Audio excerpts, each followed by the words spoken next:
Oi, gente, eu sou a Bia.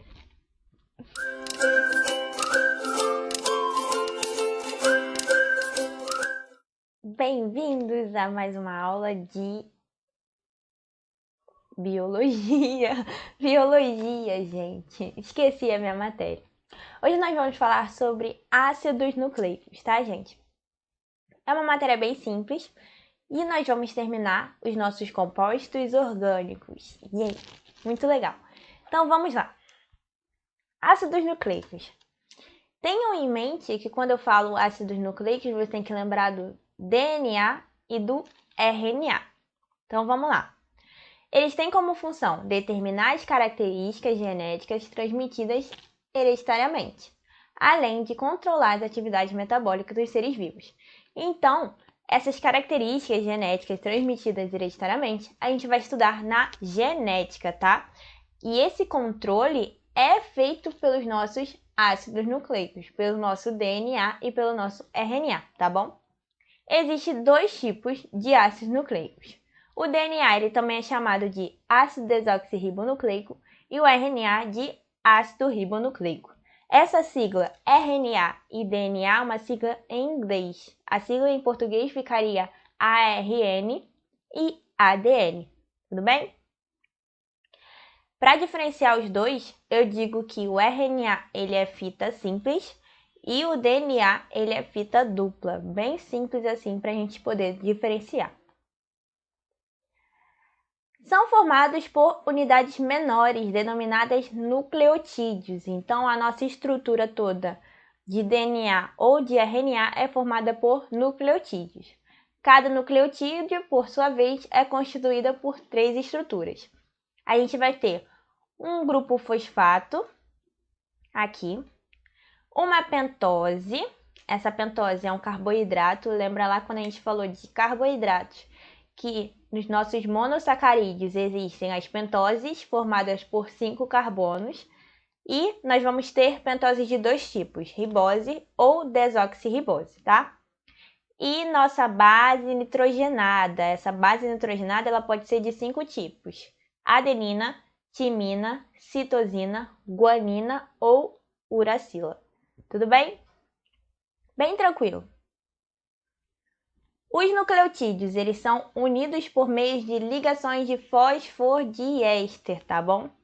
Essas são identificadas entre o carbono 3 de uma pentose e o carbono 5 de uma outra, levando em consideração que o grupo fosfato está presente entre as duas pentoses. Então, eu vou ter um nucleotídeo aqui embaixo, um nucleotídeo aqui em cima, tá? Esse fosfato, ele vai estar ligado no carbono 3 da pentose de cima e ligado no carbono 5 da pentose de baixo, tá bom? Aqui, ó, nesse aqui. Então, a gente diz que, por conta disso, o sentido da vida, o sentido do nosso DNA é chamado de 5' 3', tá bom? Vamos lá. Desse modo, cada vez que um nucleotídeo se liga a outro, esta acaba sendo por uma orientação definida. Então, é sempre definitivo. Vai ser num carbono 5, num carbono 3. 5, 3, 5, 3. Tá bom? Definindo, então, o sentido 5', 3', tá bom? Aqui, ó, no carbono 5 e aqui embaixo no carbono 3. Aqui no carbono 5 e aqui embaixo no carbono 3, tá bom? Esses nucleotídeos, eles podem ser classificados em desoxirribonucleotídeos, que vai ter um grupo fosfato, uma pentose desoxirribose, aqui, e uma base nitrogenada, que pode ser adenina, timina, citosina ou guanina, tá? Esses desoxirribonucleotídeos vão formar o nosso DNA. Agora, os ribonucleotídeos, eles também podem ter um grupo fosfato, uma pentose do tipo ribose e uma base nitrogenada, que vai ter também adenina, só que agora uracila, citosina e guanina. Então, se você perceber aqui as nossas diferenças, a gente vai ter a diferença na pentose tá? Que aqui é do tipo ribose e aqui é desoxirribose. Nessa aqui eu vou ter 5 oxigênios e aqui eu vou ter 4 oxigênios.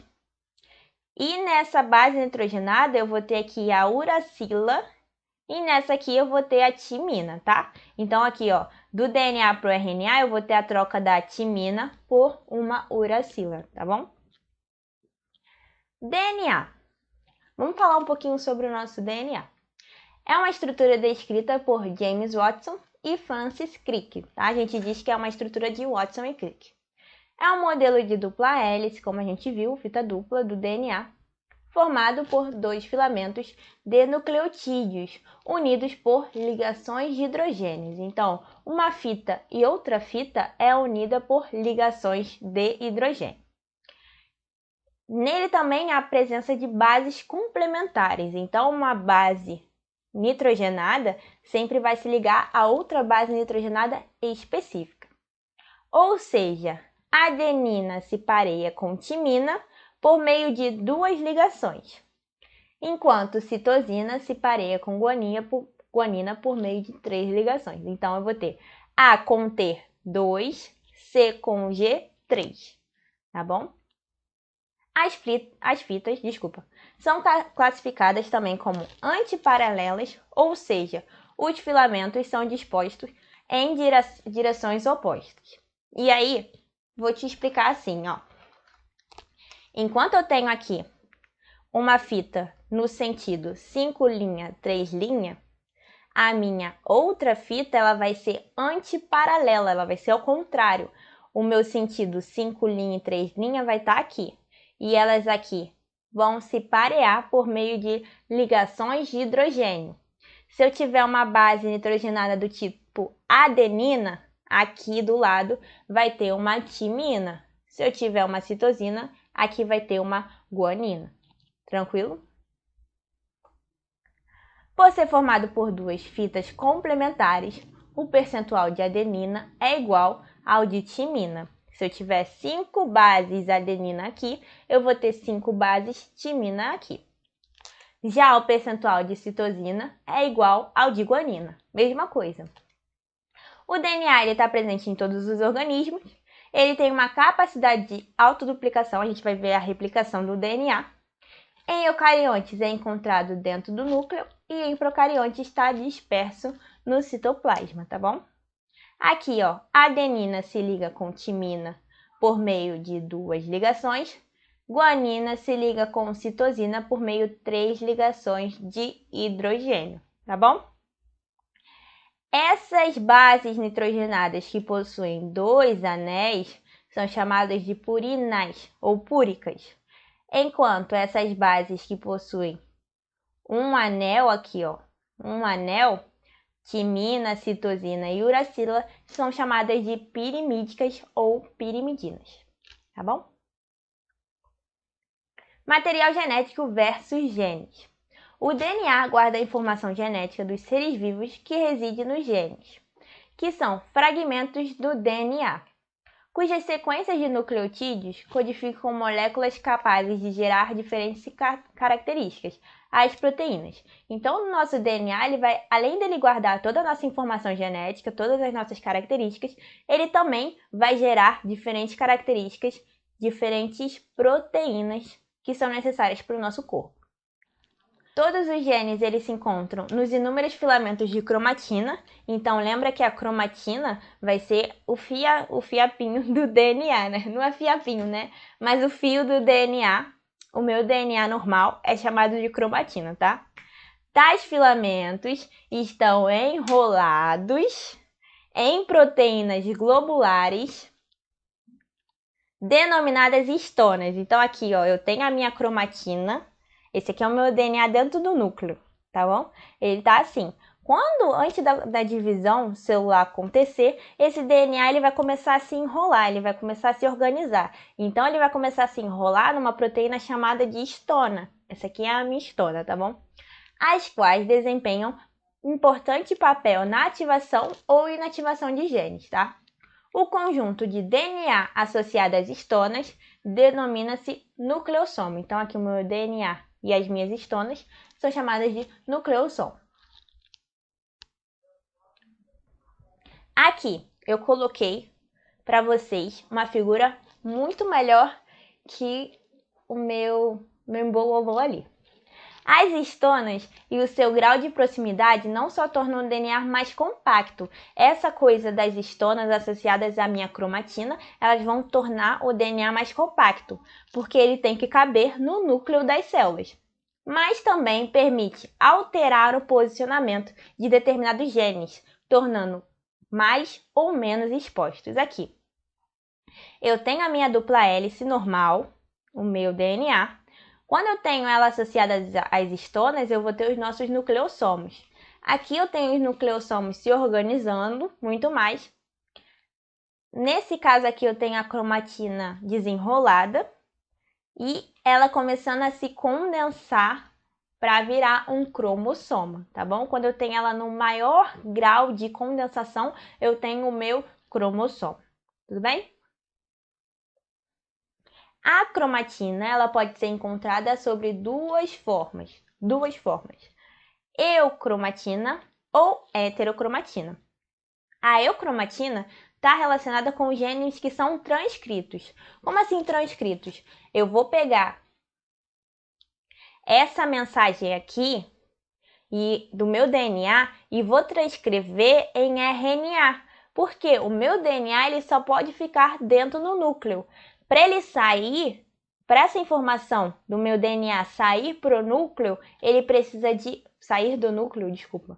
Para essa informação sair do núcleo, ele precisa de um mensageiro.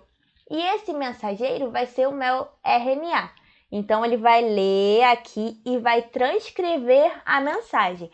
Pensa que o meu DNA está falando e ele está escrevendo. Tenta associar nesse jeito. E aí, ele vai levar essa mensagem para fora do meu núcleo. Tem alguns lugares, aqui no caso a eucromatina, que são os lugares que a gente consegue transcrever. Agora, a heterocromatina são regiões inativas. Pensa que essas regiões estão emboladas, tá bom? Ó, aqui na figura eu tenho, mas eu gosto de fazer com esse lacinho aqui que eu tenho. Aqui, ó, aqui essa parte lisinha aqui vai ser a minha eucromatina. Agora, essa partezinha aqui onde eu dei um nozinho, eu não consigo ler.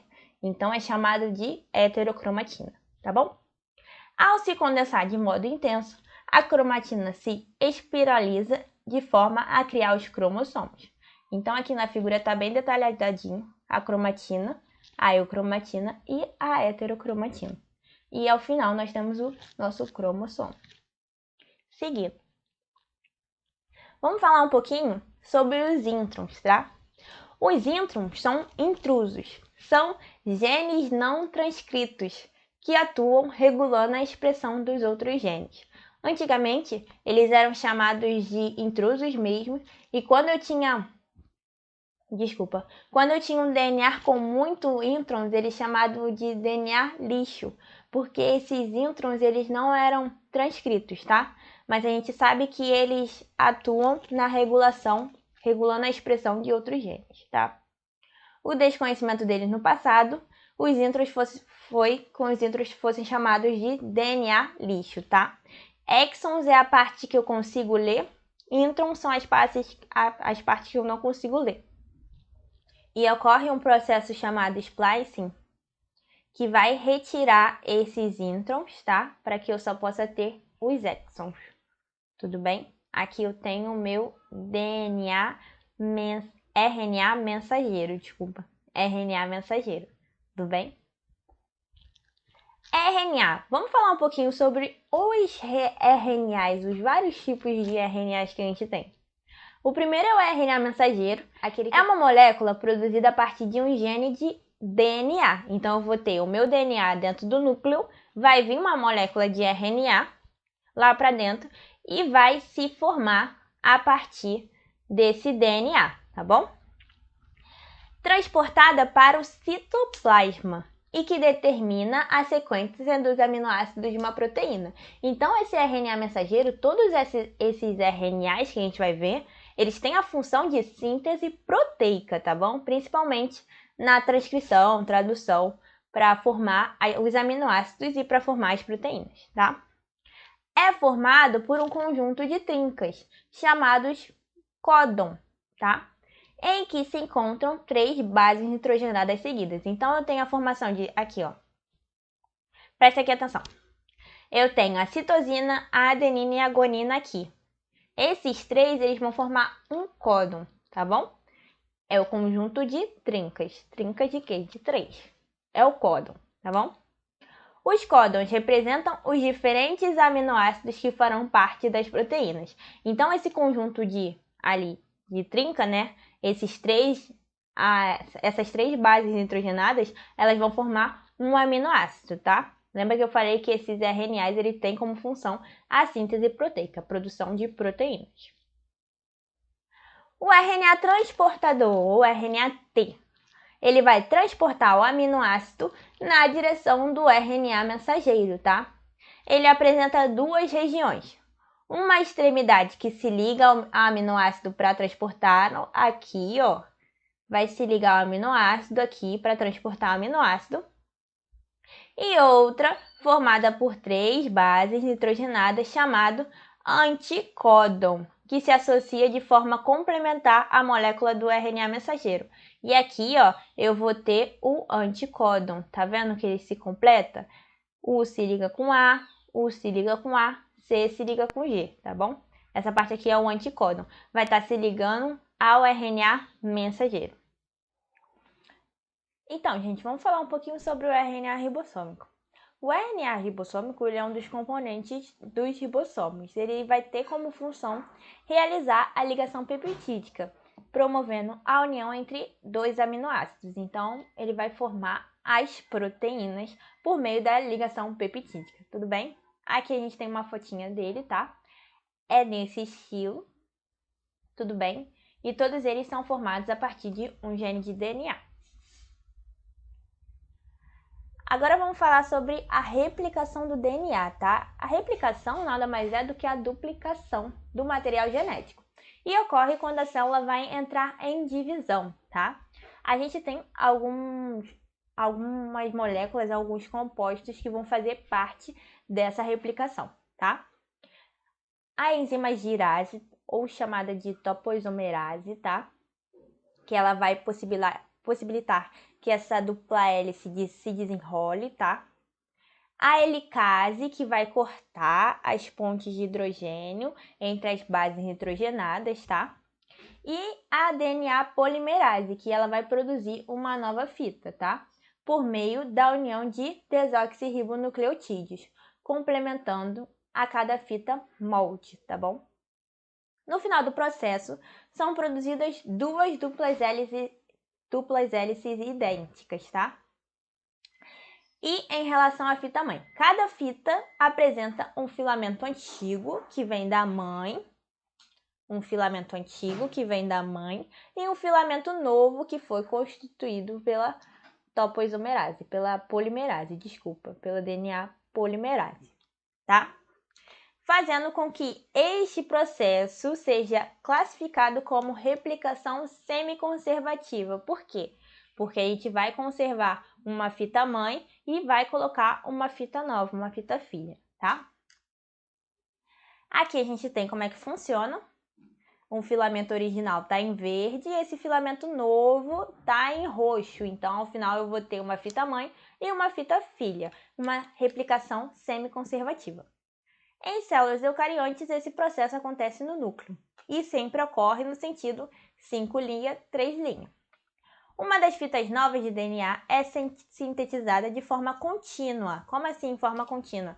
Ela é sintetizada reta, sem parada, é contínua, tá bom? Enquanto a fita complementar a outra fita, ela é formada de trecho a trecho, como se eu tivesse cada trechinho. São os chamados fragmentos de Okazaki, tudo bem? E a gente vai ver um pouquinho mais à frente. Aqui, ó, vocês podem ver, eu tenho como essa replicação é feita, tá? Vamos ver a cadeia aqui de baixo, que é a cadeia linear, tá? Tá escrito errado, tá escrito cadeia líder, mas é linear, tá? Essa cadeia linear ela é feita de forma reta, porque ela está no sentido 5 linha, 3 linha, tá bom? Aqui, ó, sentido 5 linha, que é da minha cadeia. Então, ela vai ser feita nesse sentido todo, tá? Aqui, ó, essa aqui é a minha fita antiga. Essa é a enzima girase, ou topoisomerase, que vai estar desenrolando o meu DNA. Essa aqui é a helicase, que vai estar cortando as pontes de hidrogênio, as bases nitrogenadas. Aqui, ó, eu tenho proteínas de ligação, que vão mostrar onde ela deve ir. E aqui é o meu DNA polimerase complementando essa fita de DNA, tá? Essa é a cadeia linear. Agora, essa cadeia aqui, que é chamada de cadeia atrasada, ela é feita de trecho a trecho. Então, eu vou ter aqui, eu vou fazer um pouquinho aqui, vou fazer um pouquinho aqui, trecho a trecho, tá? Ela vai ter o auxílio dessa DNA primase, esse primer, que vai indicar onde ela deve começar, ó. O trecho começa aqui, então você começa aqui para lá, tá? Aqui eu tenho um primer de RNA, tá? Porque é necessário, essa DNA polimerase precisa desse primer. E essas aqui são a DNA ligase, tá? Desculpa. DNA ligase, que vai ligar essas bases nitrogenadas, tudo bem? Agora, por que essa cadeia é atrasada? Porque essa DNA polimerase, ela só trabalha no sentido 5 linha, 3 linha. Só que essa cadeia aqui, ó, essa fita nova, ela é feita no sentido 3 linha, tá? Então, como ela só trabalha nesse trecho, ela faz meio que o inverso. Enquanto uma faz 5 linha, 3 linha, essa aqui vai fazendo assim, pra lá, pra cá. Vai fazendo através de trecho, tá bom? No sentido 5 linha, 3 linha, tá? É isso, gente. Espero que vocês tenham gostado disso. E até a próxima aula.